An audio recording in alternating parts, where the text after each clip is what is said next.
বিদ্যা কাকে বলে বাপ মা বুঝতে পারলো না, পরিস্থিতিকে বিদ্যা বুঝলো, মূলত তা বিদ্যা নয়।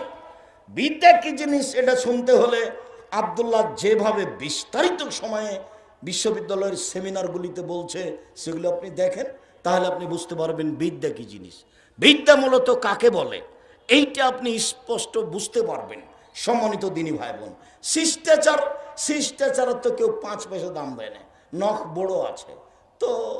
আর আমি কি বলতে পারি, আমি বলে গেলাম ও হলো সৎমা, এ পর্যন্ত বললাম। তারপরে যেটা আল্লাহ রাসূল বললেন, নবীগণের স্বভাব বৈশিষ্ট্য, নাক ফুলে বেতে, বগলের লোম উঠিয়ে ফেলা, মহিলা হোক পুরুষ হোক, ব্লেড দিয়ে কাটা যাবে না, উঠেই ফেলতে হবে। এটাই হলো নবীগণের শিষ্টাচার, বৈশিষ্ট্য, খাসলত, অভ্যাস। হালাকুল আনাত, নিচের লুম পরিষ্কার করতে হবে, ঊর্ধ্বে টাইম 40 দিন। যেভাবে সহজ, যেভাবে সম্ভব, নারী পুরুষ একই হুকুম। এগুলো হলো নবীগণের অভ্যাস, এগুলো হলো নবীগণের স্বভাব। তারপরে হলো আল হায়া, লজ্জা। লজ্জা নবীগণের স্বভাব, লজ্জা নবীগণের খাসলাত, লজ্জা নবীগণের বৈশিষ্ট্য। সব নবীর একটা কথা ছিল, সব নবীর একটা বাক্য ছিল, এজালাম তাস্তাহি ফাসনামা শেতা। যখন তুমি লজ্জা করবে না তখন তুমি সব পাপ করতে পারো, যখন তুমি লজ্জা করবে না তখন তুমি সব পাপ করতে পারো।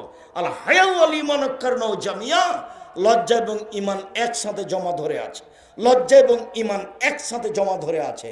এই যা রফে আহাদম রফেলা আখারো, একটা উঠে গেলে আর একটা চলে যায়, লজ্জা চলে গেলে ঈমান চলে যায়, ঈমান চলে গেলে লজ্জা চলে যায়। ঈমান যত বেশি হবে পাপ তত কম হবে, ঈমান যত কম হবে পাপ তত বেশি হবে। তাহাজ্জুদ পড়লেও হবে, হজ করলেও হবে, বোরখা পরলেও হবে। ঈমান দিয়েই পাপ ঠেকানো যায়। লোকে বলে ছেলেটা খুব ভালো, 5 ওয়াক্ত সালাত আদায় করে, হজও করে এসেছে, বাপের টাকা আছে, কিন্তু গোপনে পাপ করে কেউ জানে না, তাহলে বুঝতে হবে ঈমান কম। মেয়েটা বোরখা পরে আছে, তাহাজ্জুদ পড়ে, স্বামী যখন থাকে না বাড়িতে তখন প্রেমের গল্প করে, বুঝতে হবে ঈমান কম। 5 ওয়াক্ত সালাত আদায় করে ঠিকই, হজ করেছে ঠিকই, পর্দা করে ঠিকই, বোরখা পরে ঠিকই, কিন্তু ঈমান কম থাকার কারণে পাপও চলমান আছে, ইবাদতও আছে, পাপও আছে। ঈমান দিয়ে পাপ ঠেকানো যায়। ঈমান যত কম পাপ তত বেশি, ঈমান যত বেশি পাপ তত কম। চলেন আবার ওখানে ফিরে যাই। সম্মানিত দিনী ভাই বোন, 7 শ্রেণীর মানুষ বিশেষ ছায়াতলে থাকবে। রাসূল সাল্লাল্লাহু আলাইহি ওয়াসাল্লাম বলেন 7 শ্রেণীর মানুষ বিশেষ ছায়াতলে থাকবে। 1, ইমামুন আদেল, ন্যায়পরায়ণ নেতা, যে সে বিচারের মাঠে বিশেষ ছায়াতলে থাকবে। বিচারের মাঠে সূর্য মানুষের মাথার উপরে 1 মাইল উপরে থাকবে, অর্ধ হাত কথাটা মিথ্যে, 1 মাইল উপরে থাকবে। তখন মানুষের শরীরে ঘাম বের হবে, কারো ঘাম হবে টাকনু পর্যন্ত, কারো ঘাম হবে হাঁটু পর্যন্ত, কারো ঘাম হবে কোমর পর্যন্ত, কারো ঘাম হবে নাক পর্যন্ত। আর 1 শ্রেণীর মানুষ বিশেষ ছায়াতলে থাকবে, তাদের গাও ঘামবে না, তারা ভালো থাকবে। 1, ন্যায়পরায়ণ নেতা। 2, শাবুন নাশা ফি ইবাদাতিল্লাহ, বাল্য জীবন থেকে ইবাদতে অভ্যাসী যারা, 7 বছরে সালাত শুরু করেছে, নামাজ শুরু করেছে, 10 বছরে রোজা শুরু করেছে, ছাড়েনি, জীবন এভাবে পার হয়ে গেছে, এরা থাকবে বিশেষ ছায়াতলে। 3, রাজুলুন কলবুহু বিল মসজিদ ইজা খারাজা মিন হাত্তা ইয়াউদা ইলাইহি, ওই লোক বিশেষ ছায়াতলে থাকবে যে লোক মসজিদে সালাত আদায় করে, মসজিদ থেকে বের হয়ে বাড়ি যায়, আবার ব্যস্ত থাকে কখন মসজিদে যাবে, আবার ব্যস্ত থাকে কখন মসজিদে যাবে, এই থাকবে বিশেষ ছায়াতলে। তারপরে বললেন রাজুলুন ইজতামা লিল্লাহি ওয়া তাফাররাকা আলাইহি, 2 জন মানুষ আল্লাহর জন্য ভালোবাসা রেখেছে, আল্লাহর জন্য বন্ধুত্ব কেটে দিয়েছে, যখন দেখেছে ওর ভিতরে পাপ আছে তখন বন্ধুত্ব কেটে দিয়েছে, এই থাকবে জান্নাতে বিশেষ ছায়াতলে। তারপরে এবার তারজমাতুল বাব, আলোচনার সাথে সম্পৃক্ত কথা। রাজুলুন যাকারাল্লাহ খালিয়ান ফাফাজাদানহু, নির্জনে আল্লাহকে ডাকলো, দুই চোখের পানি ঝরঝর ঝরঝর করে ঝরলো। এই লোক থাকবে বিচারের মাঠে বিশেষ ছায়া তলে, আল্লাহর ভয় কাঁদে যে। এই ছেলে, অল্প সময় 7 শ্রেণীর মানুষ বিশেষ ছায়াতলে থাকবে।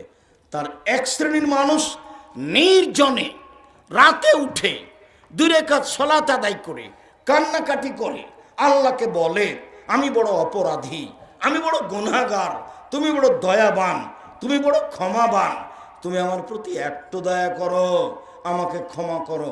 এভাবে বলতে বলতে বলতে বলতে ঝরঝর করে চোখের পানি আসে, এমন ব্যক্তি থাকবে বিশেষ ছায়াতলে। তারপর আল্লাহ রসুল বললেন, রাজুলুন দাঁত হেমরাতুন জাত হাসাবিন জামালিন, কোন সুন্দরী মহিলা ভালো বংশের জেনার প্রস্তাব দিল, তখন আপনি বললেন, ইন্নী আখাফুল্লাহ, আমি আল্লাহকে ভয় করি, আমি তোমার সাথে জেনায় লিপ্ত হতে রাজি নই। এই থাকবে বিশেষ ছায়াতলে। আপনি যদি জেনা বন্ধ করতে পারেন আজ থেকে, তাহলে পৃথিবীর যে কোনো বিপদ থেকে বেঁচে যাবেন। যে কোনো বিপদ, যে জেনা চলমান আছে। আর বোকা ছেলে তুমি, ওই মেয়েটার সাথে কথা বলো, তুমি জানো তোমার সাথে যেমন ভাবে নোংরা কথা বলে মোবাইলে, এরকম তার আরো শত বন্ধু আছে। আর ওই বোকা মহিলাটার জানা দরকার যে তুমি যে একজনের সাথে এইভাবে কথা বলো, তোমার মনে রাখা দরকার যে ওই ছেলের আরো মহিলা আছে, যার একবার স্বভাব খারাপ হয়ে গেছে, সে আর স্বভাব ধরে রাখতে পারবে না, কঠিন। এর নাম আদত, এর নাম অভ্যাস। মানুষে বলে মানুষ অভ্যাসের দাস, মানুষে বলে মানুষ অভ্যাসের দাস। 1 মিনিট দেখাবো, দেখেন।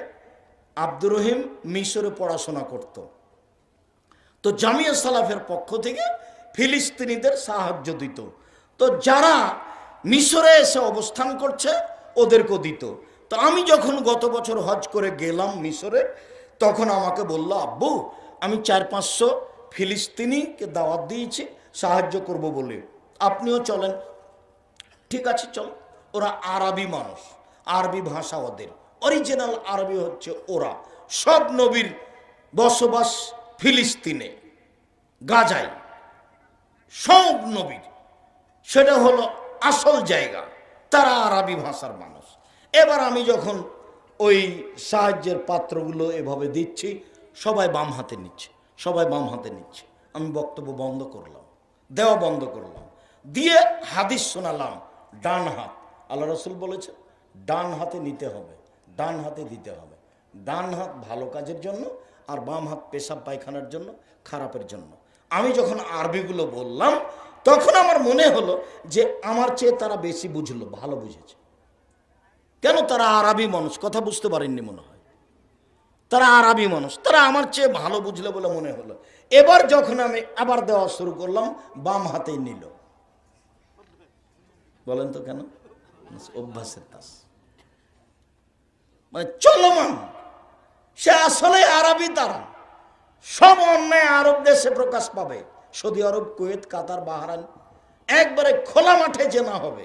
এটা ফাসাদুনা তাফাসাল হেমারে, গাধা যেমন গাধীর সাথে মিলে লজ্জা বোঝে না, ষাঁড় যেমন গাভীর সাথে মিলে লজ্জা জানে না, মানুষ তেমন খোলা মাঠে জেনা করবে, লজ্জা বুঝবে। তো হবেই, আরব ভূখণ্ডে বেশি হবে,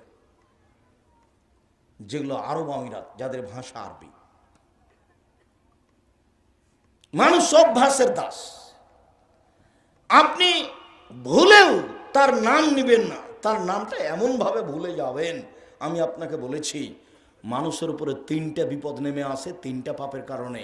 মানুষের উপরে 3টা বিপদ নেমে আসে 3টা পাপের কারণে। 1, ভূমিকম্প হবে।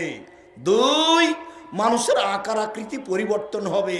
সন্ধ্যায় থাকবে মানুষ, সকালে হবে শোর বানর। সন্ধ্যায় থাকবে মানুষ, সকালে হবে শোর বানর। আরেকটা হলো সমস্যা নেমে আসবে, মসজিদে মারামারি, মাদ্রাসাতে মারামারি, রাস্তাঘাটে মারামারি, কে কাকে বলছে, আলোমা কেউ কাকু মানে না, একজন আর একজনের কথা মানে না, নির্দ্বিধায় বিরোধিতা করছে, মারামারি লাগিয়ে দিচ্ছে। সমস্যা নেমে আসবে। জমির দাম যা, রেস্টি খরচ তা, সব দিক থেকে সমস্যা নেমে আসবে। 1, ভূমিকম্প হবে। 2, আকার আকৃতি পরিবর্তন হবে। কি পরিবর্তন হবে বলেন তো, কি হবে? শুকুর, সোর হয়ে যাবে। সন্ধ্যায় থাকবে মানুষ, আর সকালে কি হবে? শুকুর, সোর, বানর হয়ে যাবে। 3 সমস্যা নেমে আসবে। মনে থাকবে না মনে হয়? 3টে সমস্যা। এবার পাপ 3টে। এক, এটা সারেবুল খমরা, মানুষ যখন বিড়ি, তামাক, জর্দা, সিগারেট, গুল, নেশাদার দ্রব্য খাবে তখন এই 3টে বিপদ নেমে আসবে। 2, জাহারাতিল কায়নাত, মেয়েরা যখন নাচবে, সব মোবাইলে মেয়ে নাচে, সব দোকানে মেয়ে নাচে, প্রায় সব বাড়িতে মেয়ে নাচে, মেয়েরা যখন নাচবে তখন 3টে বিপদ নেমে আসবে। 3, জারাবুবিল মাজেব, যখন বাদ্যযন্ত্র প্রকাশ পাবে, সব দোকানে বাজনা বাজে, প্রায় সব মোবাইলে বাজনা বাজে, প্রায় সব বাড়িতে বাজনা বাজে, প্রায় সব বাড়িতে বাজনা বাজে, সব মোবাইলে বাজনা বাজে, প্রায় সব দোকানে বাজনা বাজে। যখন এই 3টা পাপ প্রকাশ পাবে তখন 3টে বিপদ নেমে আসবে। পাপ 1, নেশাদার দ্রব্য পান করবে মানুষ। পাপ 2, মেয়েরা যখন নাচবে। পাপ 3, বাদ্যযন্ত্র যখন প্রকাশ পাবে। এই 3টে পাপ আর ওই 3টে বিপদ রাসূল সাল্লাল্লাহু আলাইহি ওয়াসাল্লাম দুঃখ করে বলেছেন। তারপরে আল্লাহ রাসূল বললেন, ডান হাতে দান করলো, বাম হাত জানতে পারলো না, মানে গোপনে দান করলো, এই লোকটা বিশেষ ছায়াতলে থাকবে।